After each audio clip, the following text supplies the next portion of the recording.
Welcome to MedEvidence, where we help you navigate the truth behind medical research with unbiased, evidence-proven facts. Hosted by cardiologist and top medical researcher, Dr. Michael Koren. Hello, I'm Dr. Michael Koren, the executive editor of MedEvidence.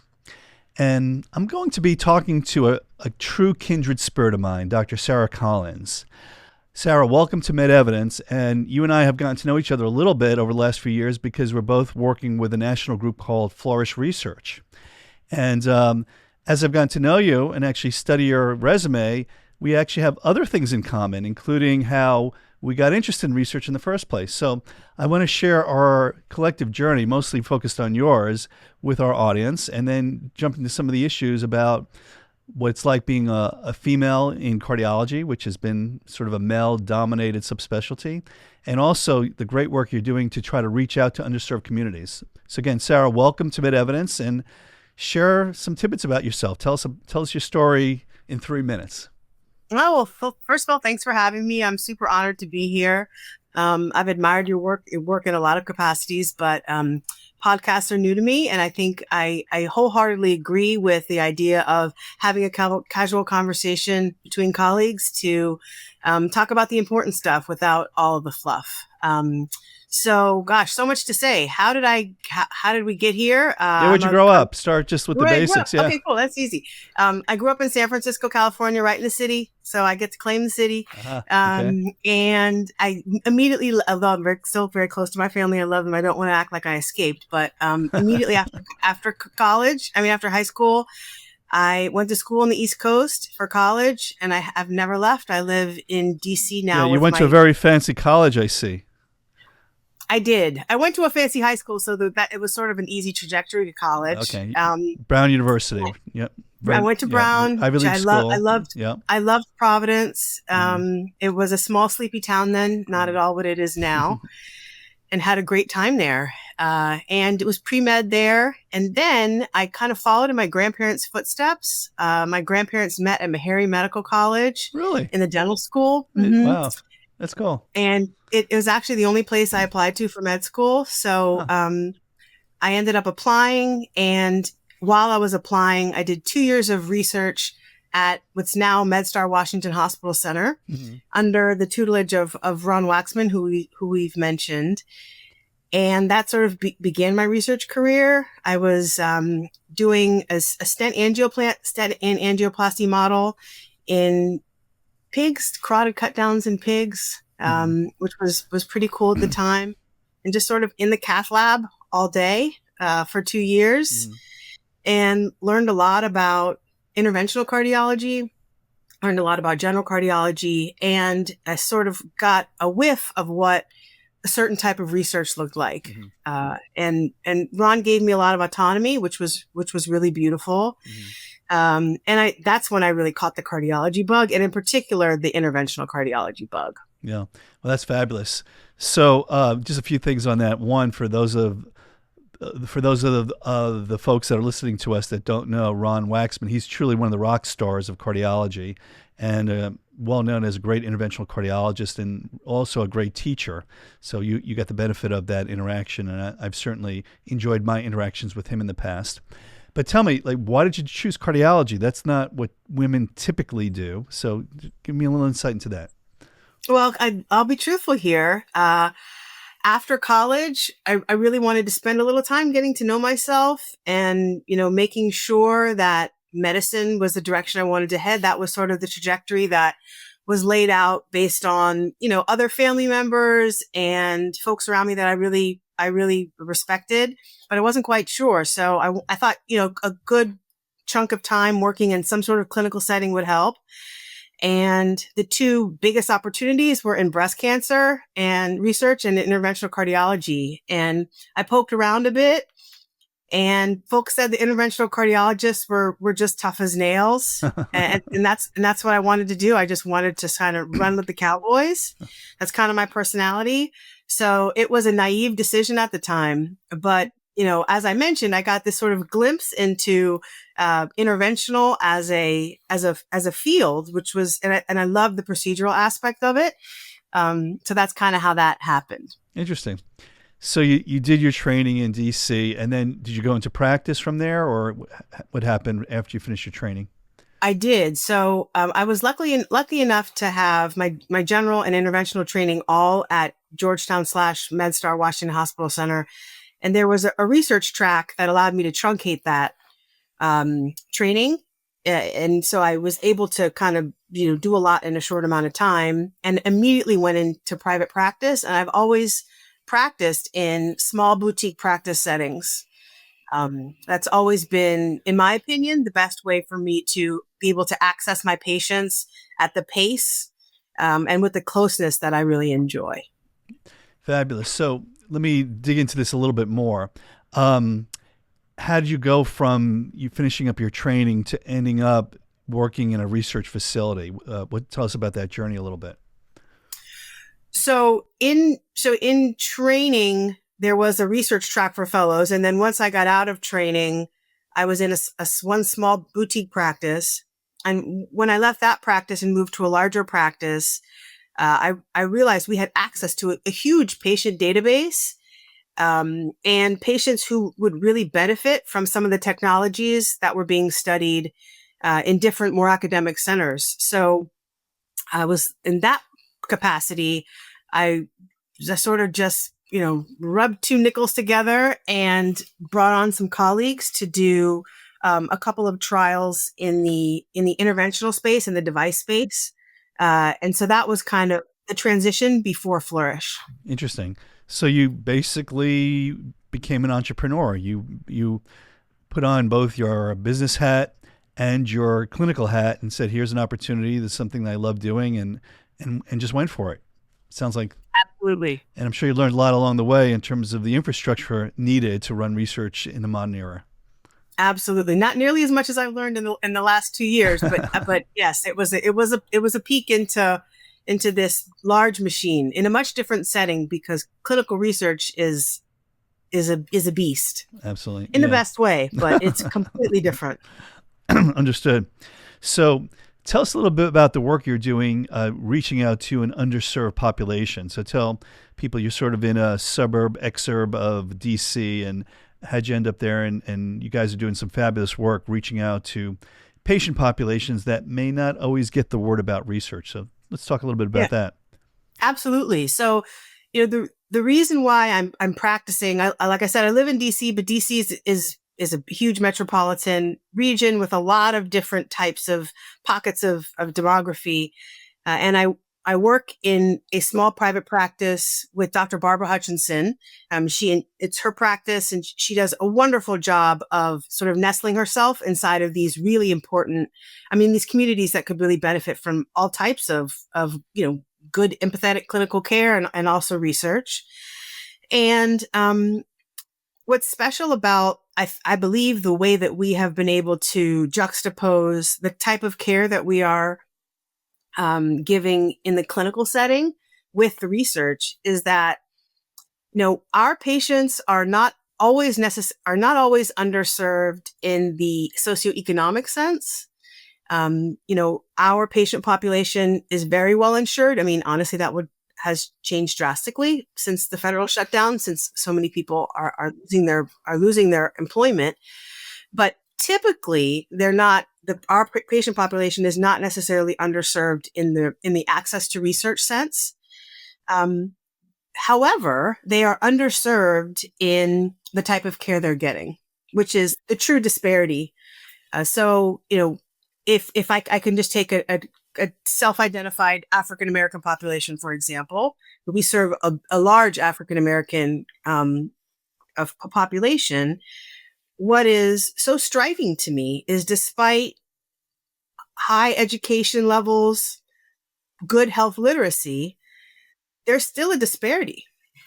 And that's really baked into the system in a lot of ways. It's baked into in the system in that African Americans can be hesitant to seek care in the same way because of a mistrust that is quite frankly warranted. And they're not offered the care in the same way. So what we try to do in our practice, which is next door to our clinical research site that Flourish built, is provide that access in a place of trust. So when the message is delivered from your trusted caregivers, because we truly do care deeply about the patients that we serve, and we allow the opportunity for important conversations. Let's talk about the historical mistrust. Let's talk about the mistrust that's warranted because you just got discharged from the hospital a week ago and you were discriminated against in the ER there. It's happening in real time. It's not always historic. So, I firmly believe that the therapies that we are developing in the research setting are incredible and cutting edge and life-changing, paradigm shifting.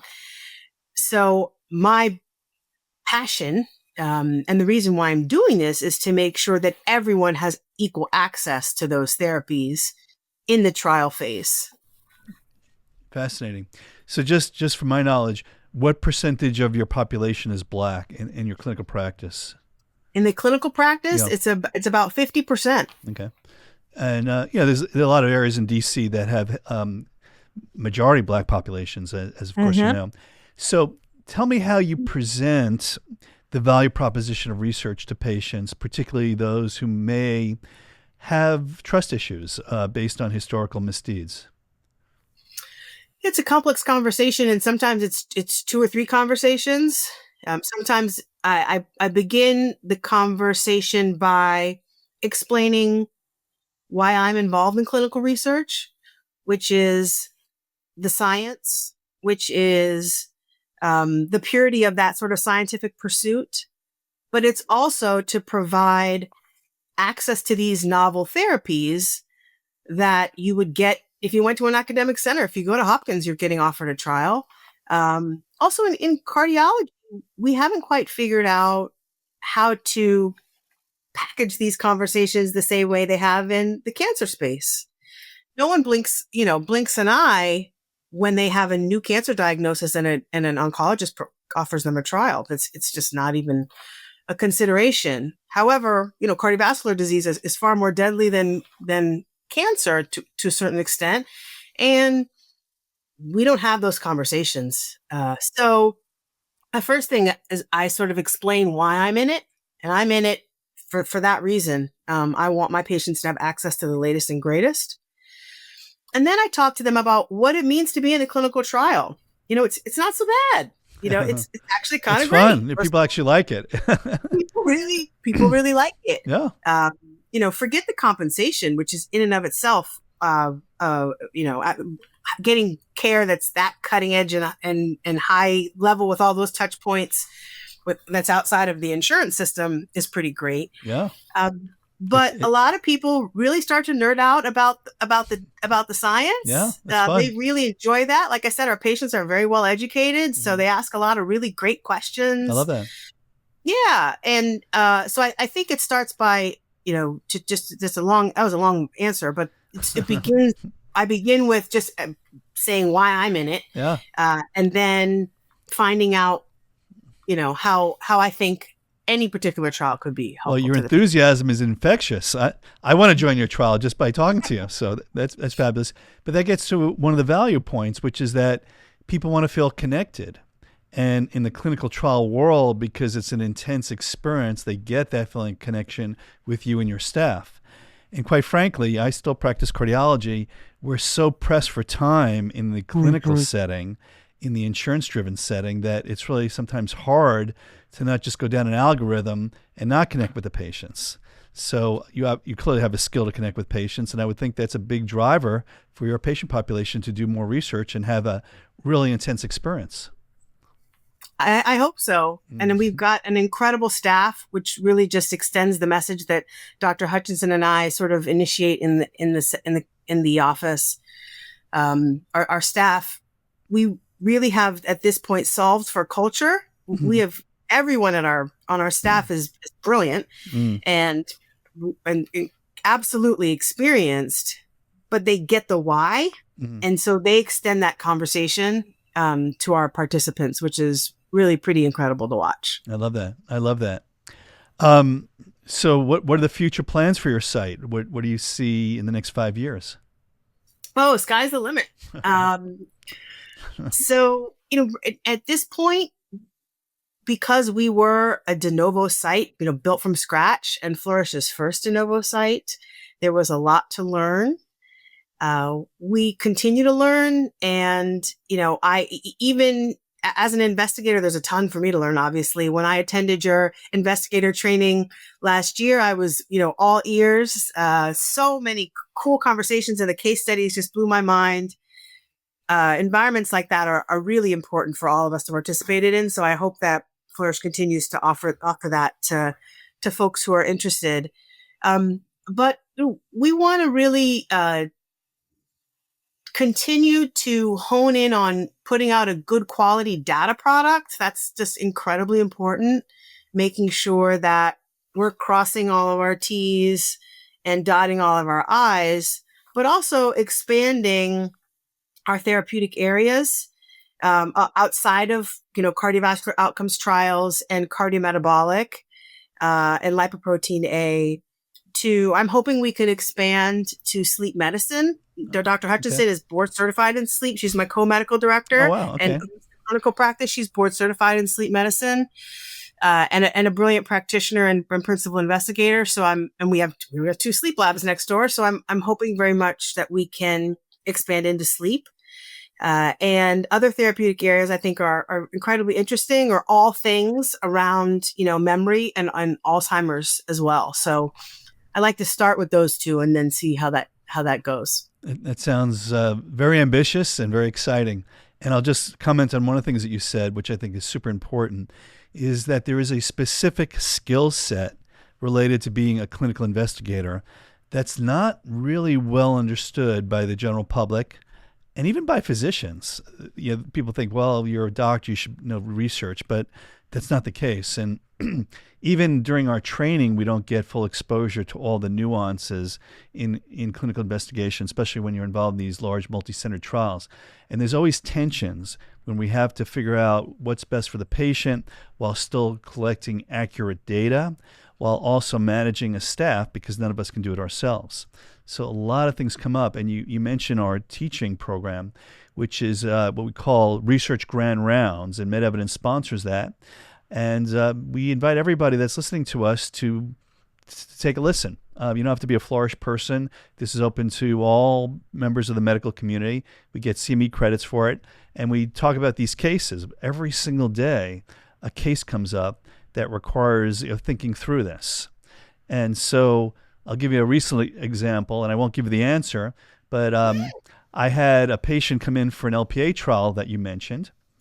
LPA, for those of you that are not familiar with that, is what we call the really, really, really, really bad cholesterol. And it's a form of LDL cholesterol that tends to have even more negative prognostic elements than just LDL itself. And it's hard for our bodies to get rid of. And it's also genetically mediated. So you get family concerns that are involved. But I had a fellow physician call me, said, "Oh, I hear you're doing a LPA study. And I know I have a very bad family history related to LPA. In fact, I have a CAC score that's in the worst 5%. CAC score is a coronary artery calcium score. And it's a good indicator that somebody is going to have trouble with atherosclerotic complications." He was around 50 years old, and he told me, "Yeah, I had a heart attack, and I'd like to be in your study." So I said, "Well, you sound like somebody that would be really, really good. Obviously, we have a screening process, but why don't you come in? And we're going to figure out whether or not you're the right patient for this." And it sounds like you would be, but this is a placebo-controlled study. So I just want to make sure you understand that you're not guaranteed to get the product, but we will certainly learn a lot about your condition during the course of this, and maybe you'll get it. And he was fine with that. So he comes in again. This is a physician. And he mentioned to me he had a heart attack, but when my staff was trying to find out when the heart attack actually occurred, it turned out that he considered an episode of very severe chest pain that he self-treated a heart attack. So that's a dilemma. Here's a physician who made the decision that he was having a severe angina attack, treated it with what he had available in terms of aspirin and nitrates, and never went to the hospital. So is that a heart attack from the standpoint of clinical research? So I won't give you the answer, but these are the kind of dilemmas that we have to face every day. At the end of the day, we have to adjudicate these patient stories into things that are elements of the protocol. And to me, I find this fascinating. These are the tensions about doing research. And in this particular case, there was a lot of implications in terms of randomization and stratification, which we won't go into for this particular talk, but you and I know that these are important elements of accurate data analysis. And again, this is coming from a physician who now is a patient that wants to get into a study. So some fascinating things that we deal with on a day-to-day basis. Yeah, it's tricky. Those conversations are really incredible to witness, the conversations around questions like that, because what your training provides is not only your expertise, but the expertise of your staff, but this wide, quite variable range of opinions. Because if there's one thing physicians know how to do, it's be opinionated. But we don't always know. We know what's right. We know what's right clinically most of the time, but that is not always the research answer. Right. So that is the nuance that's really teased out in these conversations. Well, that's the interesting thing about research. You have to balance doing things right with doing the right thing. And they sometimes are not in the same Venn diagram. And so it can be very, very tricky how to deal with it. But that's part of the skill set of a good clinician investigator. And we cover all these type of things and go into the regulations and going to the history, going to the pragmatic elements, and going to the fact that the safety and the welfare of the patient supersedes all of the other goals of research. And that's part of our ethics, and we need to sometimes remind our business colleagues about this.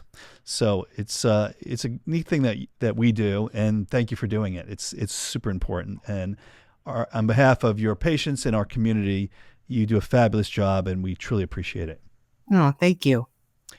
Any last words before we sign off? This has been a fabulous conversation, and we'll definitely have you back for a more focused discussion on one of the many things that we talked about, including maybe LPA, and look forward to you being involved in our research grand rounds. Yeah, thank you. Just thank you for having me, and thank you for doing this. These conversations are really cool to be a part of. Sara, thank you very much, and thank you for being part of the MedEvidence family. Thank you, Dr. Koren.